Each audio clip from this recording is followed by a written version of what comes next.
Hello दोस्तों, कैसे हैं आप लोग। उम्मीद करता हूँ अच्छे होंगे। देखिए,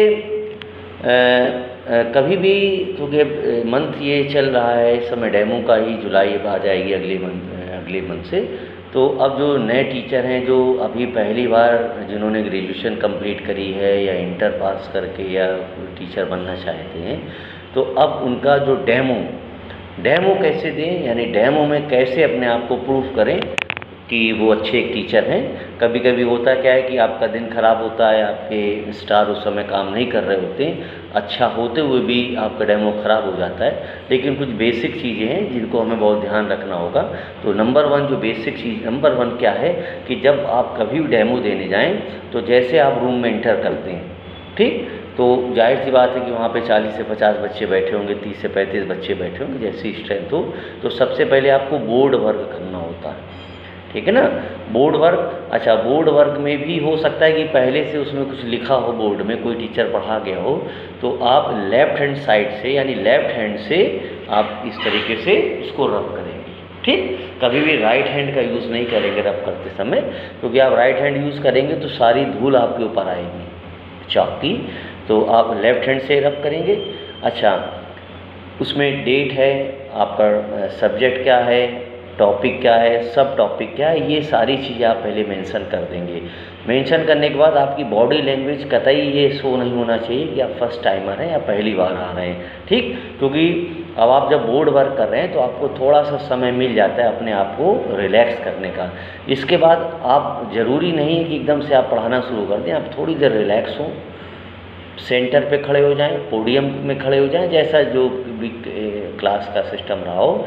और इसके बाद पहले पूरी क्लास को एक बार एक क्विक व्यू ज़रूर लें।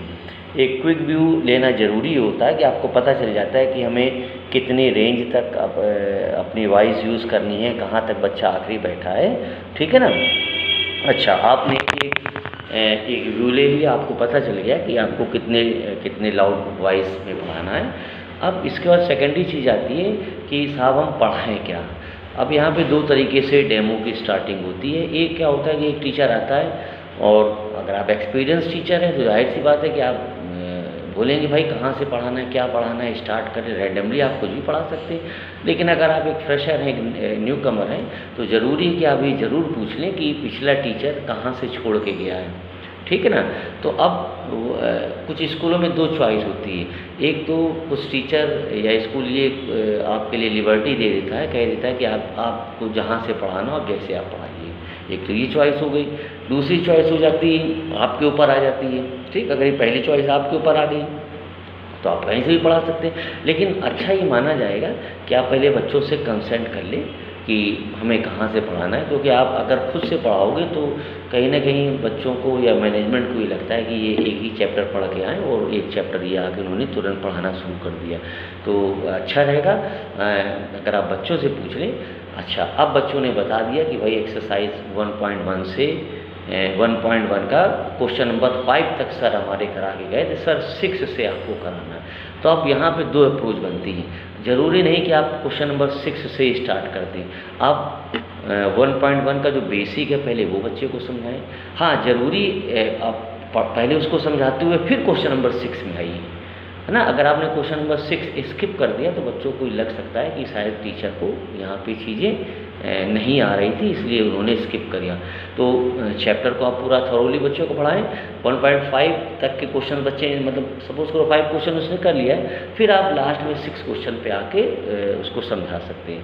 अच्छा, इसके बाद पढ़ाते समय ज़रूरी है कि आप मूवमेंट भी लेते चलें। अगर आप मैथमेटिक्स के टीचर हैं तो मैथमेटिक्स के अगर मान लीजिए कुछ ऐसे सब्जेक्ट हैं जो बोर्ड वर्क ही ले रहे हैं, तो फिर आपको वहाँ पे वर्क करके एक फॉर्मूला देके बच्चों से भी कुछ क्वेश्चंस पूछना है। आपको ये नहीं सोचना है कि नहीं ये डेमो हमारा है तो हम ही को बोलते रहना है, वन वे कम्युनिकेशन करना है, उधर से हमें कुछ पूछना ही नहीं, क्योंकि हमें पूरी क्लास को इंगेज करनी होगी। आपने एक फार्मूला बताया, एक कॉन्सेप्ट बताया, बच्चों को समझ में आया कि नहीं आया, तो फिर किसी एक बच्चे को बुला के आप पूछ सकते हैं। अच्छा, दूसरा ये भी होगा कि जब आप डेमो देने जाएंगे तो 30 बच्चों की क्लास में, 25 बच्चों की क्लास में 5 से 6 बच्चे आपको हर स्कूलों में हर जगह ऐसे मिलेंगे जो वो नहीं चाहेंगे कि आप इस क्लास को ज्वाइन करें। तो फिर वो वहाँ पे परेशानी का सबब बनेंगे। वो फिर उपद्रव करेंगे, उपद्रव का मतलब वहाँ पे भी वो शरारत करेंगे, फिर आपको क्वेश्चनिंग करेंगे, तो ऐसे बच्चों को भी आपको लेके चलना है, उन पे गुस्सा नहीं करना है आपको ये ना लगे कि ये तो हमारा डेमो ख़राब कर रहा है, क्योंकि हमें उन बच्चों को भी साथ में लेके चलना है। ठीक, अब वो बच्चे कैसे साथ में लेके चलेंगे? अगर उन्होंने कोई क्वेश्चन पूछा है तो फिर उस बच्चे को उतने ही सम्मान से उसका उत्तर आपको देना है, उतनी ही रेस्पेक्ट से जैसा कि अन्य बच्चों को आपने दिया। हाँ, आपको मालूम है कि स्टूपिड क्वेश्चन है इसका, लेकिन उस स्टूपिड क्वेश्चन को उसी समय स्टूपिड कह के ख़त्म नहीं कर सकते आप उसका आंसर देते हुए या उस बच्चे से ही ये रियलाइज़ करा दीजिए कि हाँ, आपने गलत क्वेश्चन किया था, यानी उस बच्चे को भी साथ में लेके चलना है, क्योंकि क्लास में वो 5 बच्चे बैठे, वो भी क्लास का हिस्सा, उनको इग्नोर नहीं किया जा सकता। अच्छा, इसके बाद अगर क्लास में घूमने की जगह, अच्छा मान लीजिए आप कोई ऐसा सब्जेक्ट है जो बोर्ड से रिलेटेड नहीं है, तो आप क्लास में रोमिंग कर सकते हैं। आप इधर से मतलब आखिरी बच्चे तक भी आप पहुंच सकते हैं। ज़रूरी नहीं कि आप एक स्टेचू बन के एकदम खड़े हो जाएं और एक ही जगह खड़े होकर पढ़ाते रहें। आप क्लास में रोमिंग करें, इधर उधर घूम भी सकते हैं और घूम घूम के भी बच्चों से सवाल पूछ सकते हैं।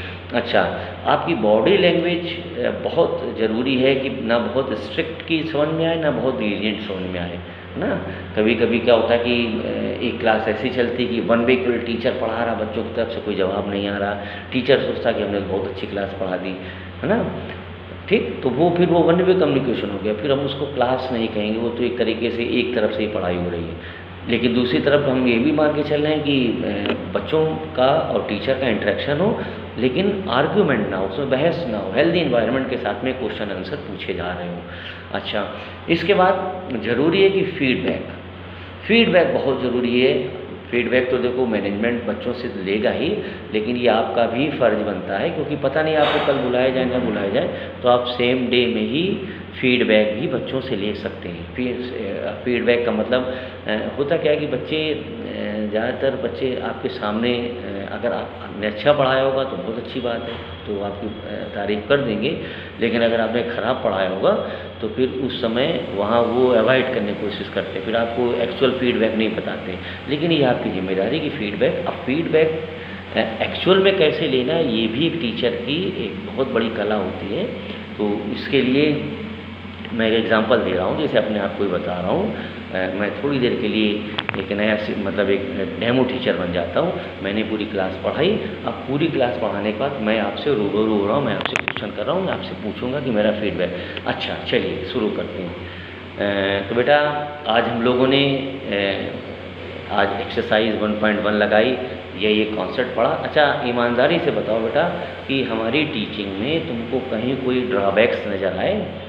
कहीं ऐसा तुम्हें लगा कि नहीं हम आपके साथ में कनेक्ट नहीं हो पा रहे हैं? हम आपसे इसलिए ऐसा पूछ रहे हैं कि कहीं फिर अगले स्कूल में अगले बच्चों में यही प्रॉब्लम ना आ जाए। तो अगर आप जब ऐसे पूछोगे ना, तो फिर जाहिर सी बात है कि फिर बच्चे आपको उत्तर देंगे कि हाँ सर आप तेज़ पढ़ाते हैं, हाँ सर आपने ये गलत कर दिया, आपके सर स्पीड तेज़ स्लो है। तो यहाँ से आपको फीडबैक भी लेना ज़रूरी है, और ये ज़रूर आपको कह के आना है कि ठीक है फिर बेटा हम लोग नेक्स्ट क्लास में कल मिलेंगे, क्योंकि आपको जो चलते समय फीडबैक भी आपको अच्छा देना है। तो फ़िलहाल ये एक छोटी सी बताने की कोशिश थी कि डेमो कैसे दें। बाकी और हम लोग इसी में आगे बढ़ते रहेंगे नए नए उसमें वीडियोस में। और अगर वीडियो अच्छा आ रहा है तो इसको शेयर जरूर करें, जिससे कि जो न्यू कमर्स हैं उनको फ़ायदा मिले। और मेरा चैनल यूट्यूब में है स्टेप मैथमेटिक्स, SM सिंबल उसका SM है, उसको सब्सक्राइब करें और हो सके तो उसको और शेयर करने की कोशिश करें। Thanks a lot.